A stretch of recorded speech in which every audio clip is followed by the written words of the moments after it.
Então, é o dia 19 de maio de 2020, são 9 horas e 30 minutos. A gente vai começar a falar hoje de medida provisória. Gente,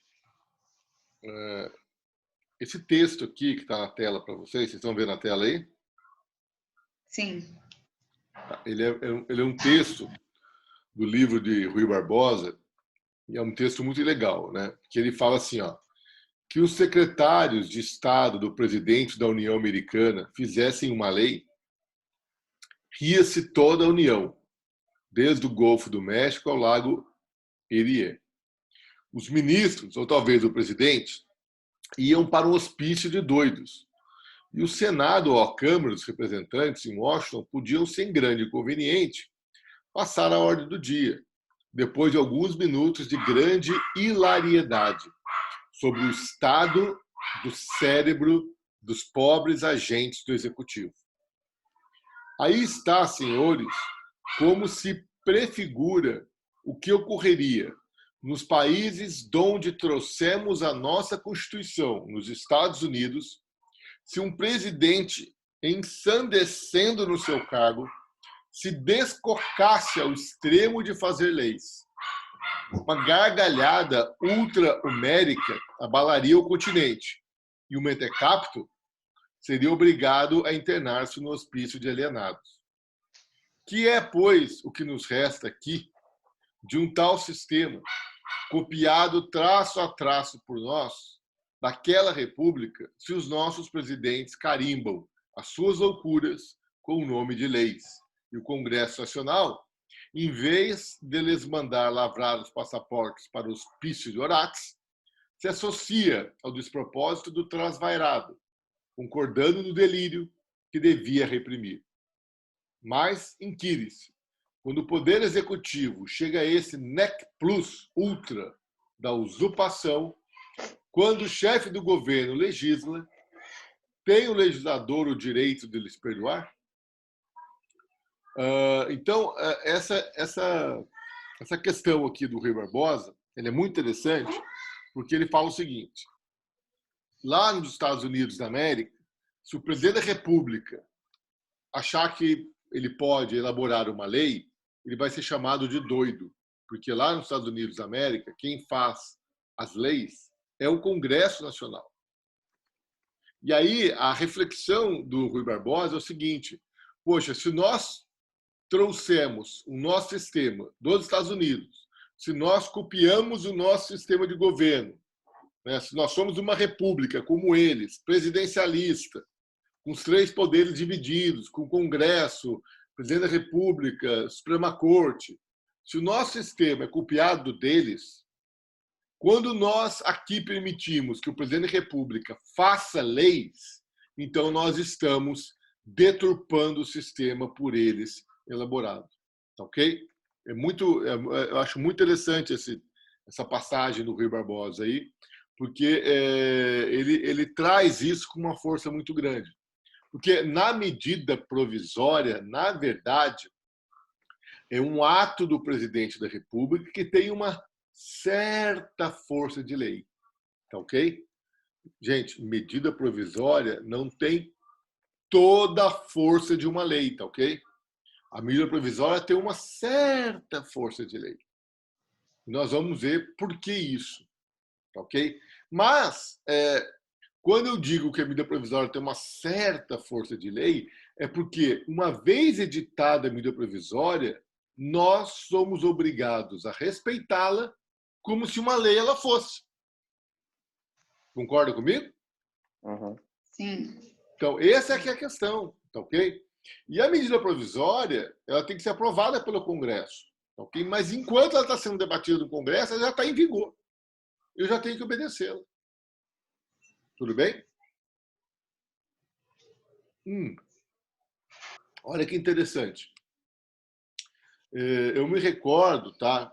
Quando eu era criança, que teve o golpe militar, nós vivíamos sob a égide do governo militar, né? Eu me lembro do governo João Batista Figueiredo, tá? Eu me lembro do meu tio dizendo, né, que esse que vem aí, o João Batista Figueiredo e tal. Então, foi a primeira lembrança que eu tenho. E tinha, na época militar, um tal de decreto-lei. Vocês sabem o que é o decreto-lei? Sim, mais ou menos. Era uma lei que o chefe do executivo fazia.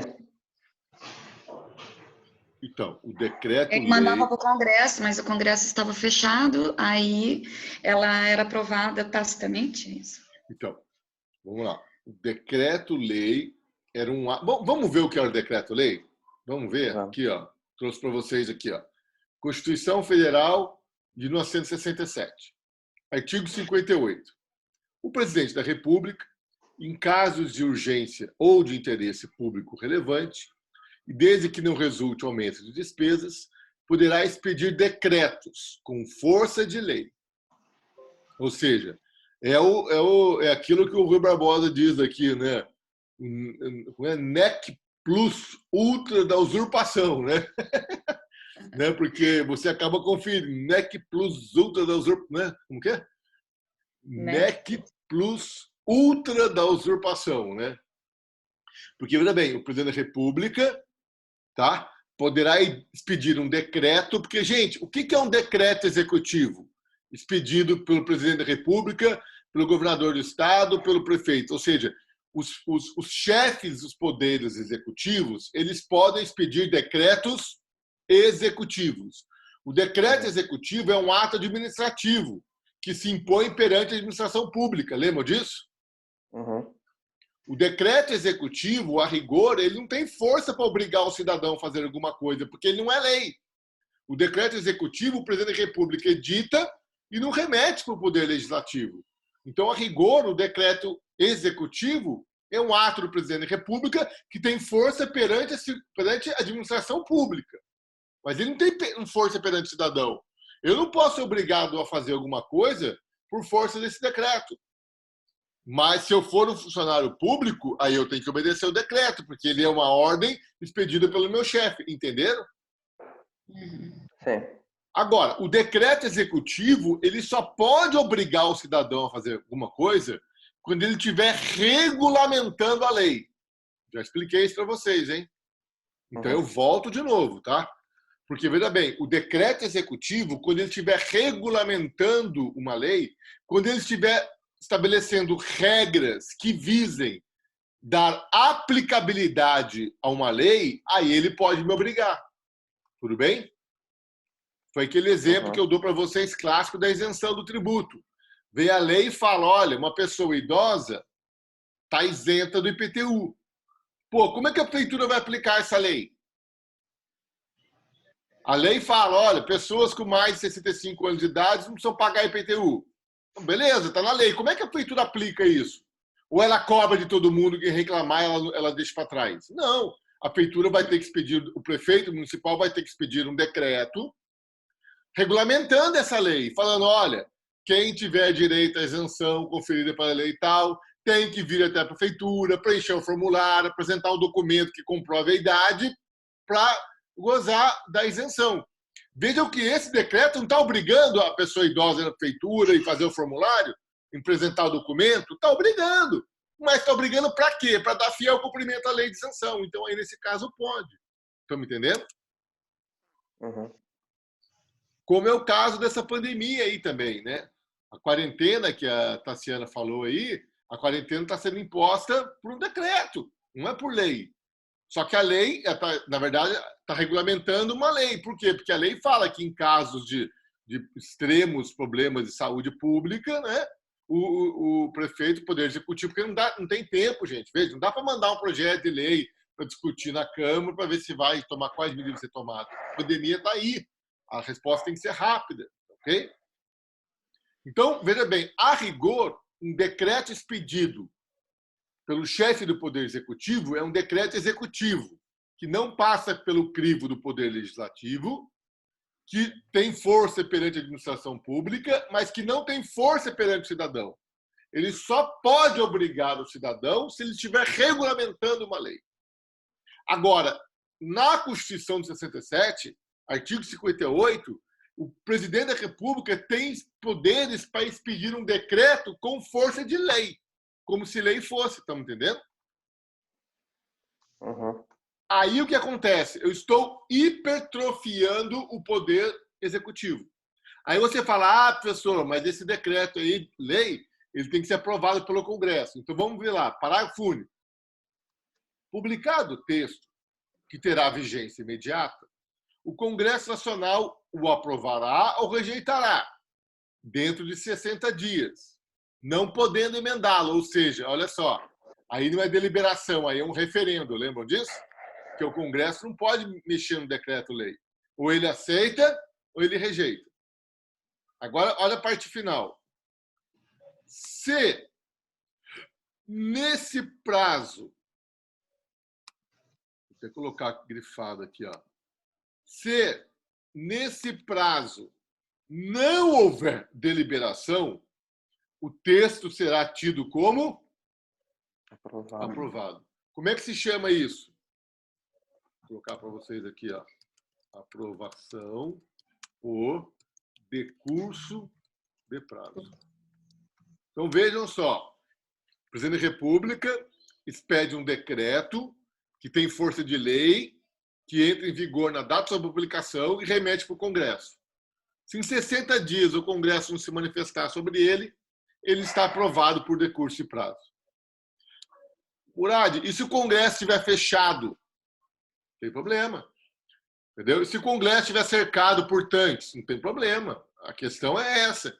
Vejam que o decreto-lei na Constituição de 67 era um instrumento utilizado pela ditadura militar para governar o país. Ok? Porque o Congresso estava fechado, grande parte da ditadura do Congresso esteve fechado, vinha o presidente da República, expedia um decreto-lei, já tinha vigor imediatamente, o Congresso não podia mexer no decreto-lei, e se o Congresso aprovasse o decreto-lei em 60 dias, ele estava aprovado. Então eu me lembro, gente, e aí eu voltando àquilo que eu estava falando para vocês, que quando teve a Assembleia Nacional Constituinte, eu era muito jovem, moleque, mas eu lembro da Assembleia Nacional Constituinte. E as críticas ao decreto-lei eram inúmeras. Mas, no meio da discussão, apareceu um negócio chamado medida provisória, que acabou sendo... Gente, quando eu falo em medida provisória, existe um divisor de águas. Tá? Qual é o divisor de águas da medida provisória? É a emenda constitucional 32 de 2001. Essa emenda 32 de 2001, sabe que dia que ela foi promulgada? 11 de setembro. Depois que eu vi isso, eu nunca mais me esqueci. Eu não lembrava direito. 11 de setembro de 2001. Então, olha só. No dia em que as Torres Gêmeas foram derrubadas lá nos Estados Unidos, aqui no Brasil foi promulgada a emenda 32 de 2001. E a emenda 32 de 2001, ela mudou completamente o rito das medidas provisórias. Então, eu posso afirmar com certeza para vocês que nós tínhamos medida provisória antes e depois da emenda 32 de 2001, tá ok? Então, esse texto está aqui para vocês, é a redação original. Então, vamos ver essa redação original. Olha só. Em caso de relevância e urgência, o presidente da República poderá adotar medidas provisórias, com força de lei, devendo submetê-las de imediato ao Congresso Nacional, que, estando em recesso, será convocado extraordinariamente para se reunir no prazo de 5 dias. As medidas provisórias perderão eficácia desde a edição, se não forem convertidas em lei no prazo de 30 dias, a partir da sua publicação, devendo o Congresso Nacional disciplinar as relações jurídicas delas decorrentes. É parecido ou não é? O que vocês acham? É parecido, né? Qual a grande diferença?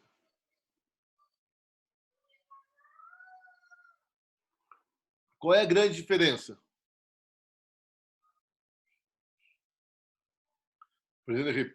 Então, o Congresso, estando em recesso, ele vai ser convocado extraordinariamente para deliberar sobre, né?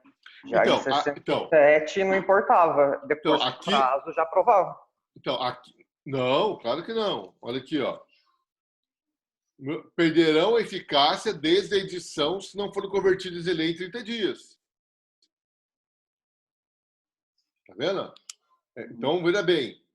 Aqui, no decreto-lei, eu tenho o quê? Aprovação por decurso de prazo. Aqui, na medida provisória, se passar 30 dias, o que acontece com ela? Ela perde eficácia. Ela perde eficácia. Perde eficácia. Então, vejam bem. Ela transforma em lei por decurso de prazo, né? Automaticamente. Exatamente. Essa é a grande diferença, entendeu, Denis? Foi o que eu falei. Ah, desculpa. Não sei como. Deu uma pane aqui na cabeça. Então, olha só. No decreto-lei, ele era publicado e ele entrava em vigor na data de sua publicação e o Congresso tinha 60 dias, né, para votar. Se em 60 dias o Congresso não votasse, ele estava aprovado por decurso de prazo. Medida provisória, não. O presidente da República expede, remete para o Congresso. O Congresso tem 30 dias para aprovar. Se o Congresso estiver de recesso, o Congresso tem que ser chamado extraordinariamente para se manifestar sobre a medida provisória. Se em 30 dias o Congresso não aprovar a medida provisória, ela perde sua eficácia. Tudo bem?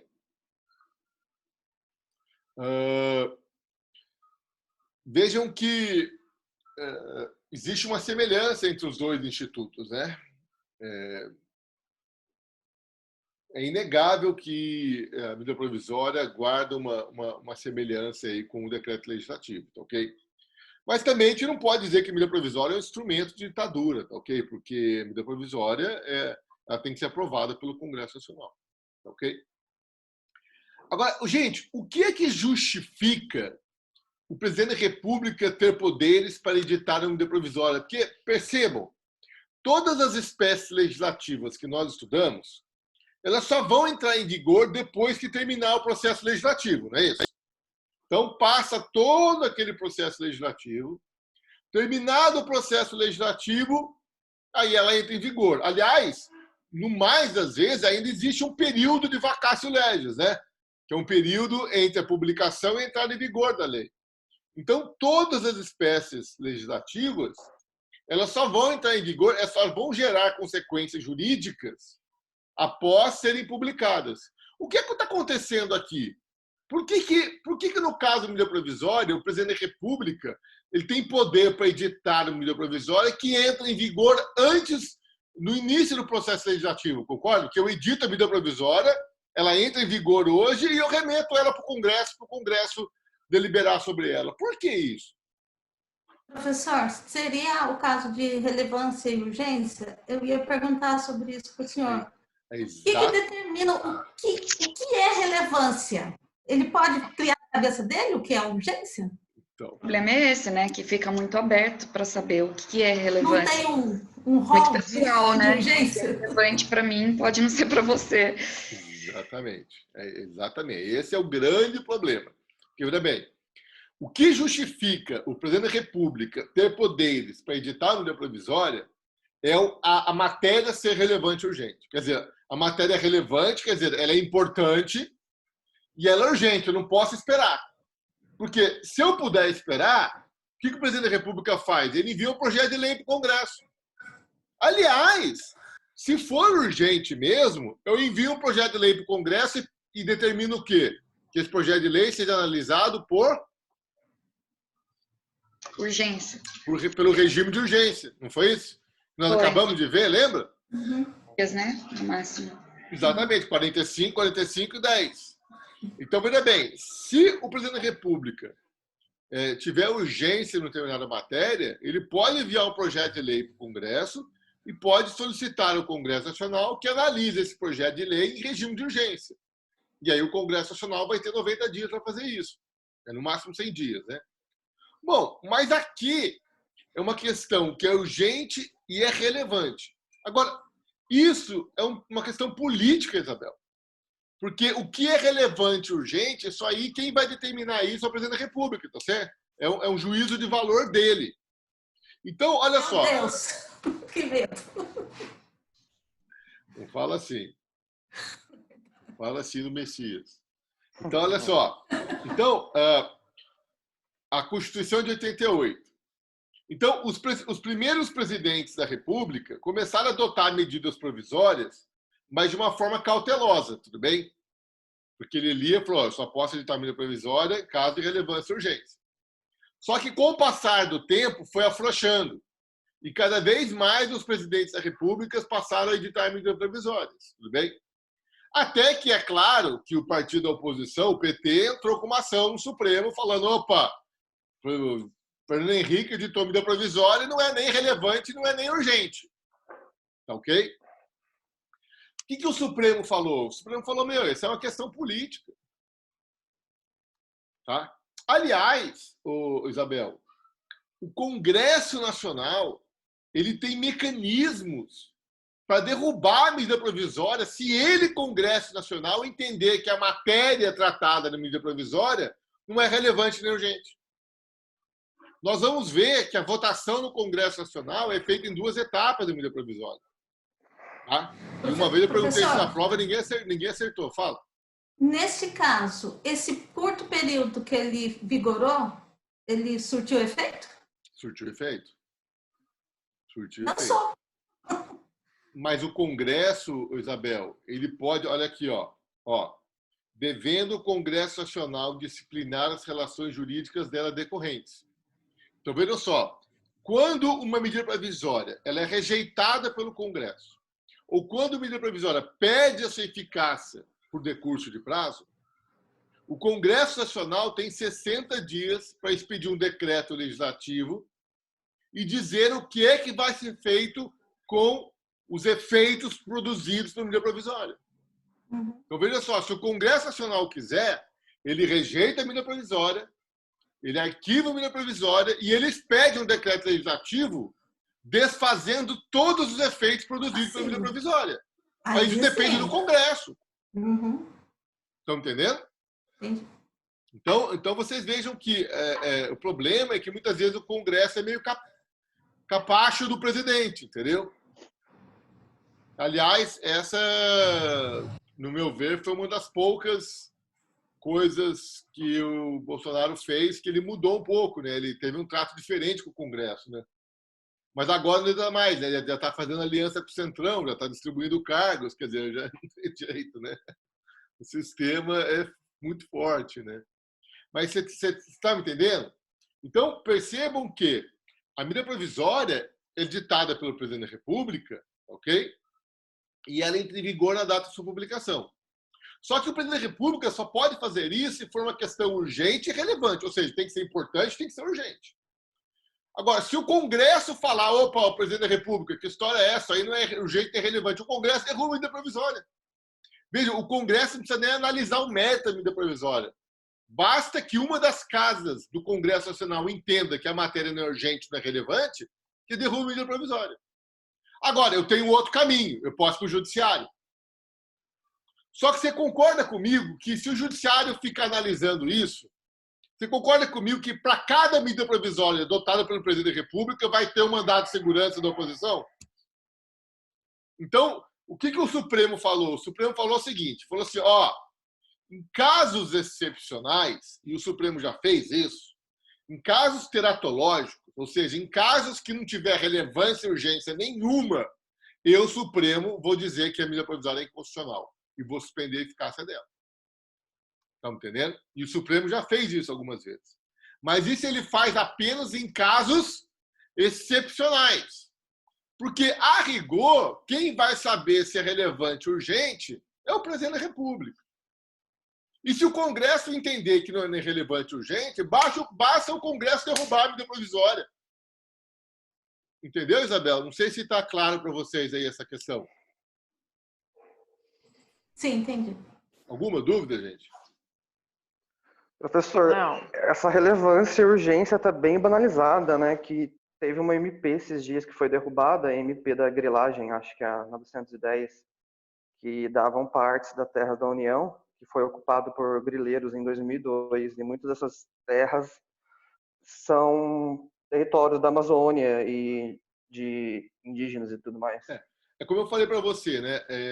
É uma porteira que foi se abrindo aos poucos, né? No início tinha bastante cuidado para editar a medida provisória. Depois foi abrindo a porteira, entendeu? Mas tem que tomar cuidado, porque quando a medida provisória ela extrapola muito essa questão da relevância e da urgência, o Supremo vem e derruba ela, tá? Mas não é sempre. O Supremo já tem uma posição que ele segura essa onda.